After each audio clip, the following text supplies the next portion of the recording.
महात्मा गांधी की 68वीं पुण्यतिथि पर शनिवार को उन्हें याद किया गया। राष्ट्रपति प्रणब मुखर्जी और प्रधानमंत्री नरेंद्र मोदी की अगुवाई में देश ने राष्ट्रपिता को श्रद्धांजलि दी।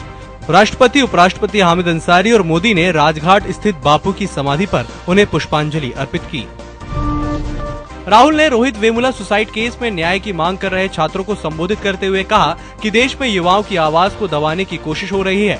राहुल गांधी ने कहा कि रोहित वेमुला की आवाज देश के युवाओं की आवाज है, जो देश के हर संस्थान में दबाई जा रही है। केंद्र पर हमला तेज करते हुए राहुल गांधी ने कहा कि पीएम मोदी और आरएसएस युवाओं पर अपने विचार थोप रही है।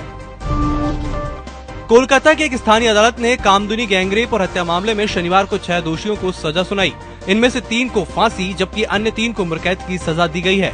इस फैसले पर प्रतिक्रिया देते हुए मृतक छात्रा के भाई ने कहा कि इससे हम खुश हैं, लेकिन बरे हुए 2 आरोपियों के खिलाफ वे उच्च अदालत जाएंगे।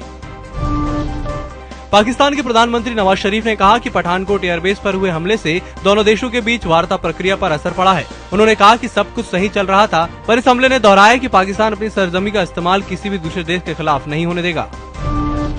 वित्त मंत्री अरुण जेटली ने शनिवार को कहा कि कांग्रेस जीएसटी कानून की जरूरत को समझेगी और उसे संसद के बजट सत्र में राज्यसभा में इसे पारित कराने में मदद करनी चाहिए। संसद का बजट सत्र अगले महीने शुरू होगा।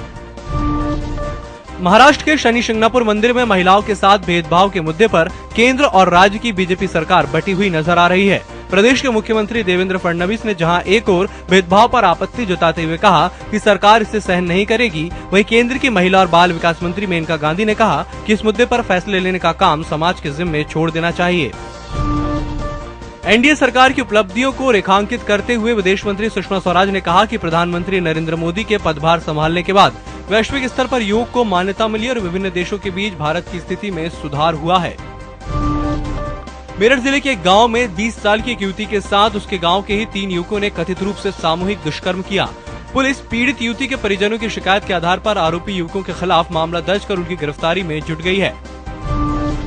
नीति आयोग के उपाध्यक्ष अरविंद पनगड़िया ने शनिवार को कहा कि यदि आर्थिक सुधारों की प्रक्रिया आगे बढ़ती रहती है तो भारतीय अर्थव्यवस्था अगले 2-3 साल में 2 अंकीय आर्थिक वृद्धि हासिल कर सकती है। उन्होंने जीएसटी लागू होने के बारे में भी उम्मीद जताई।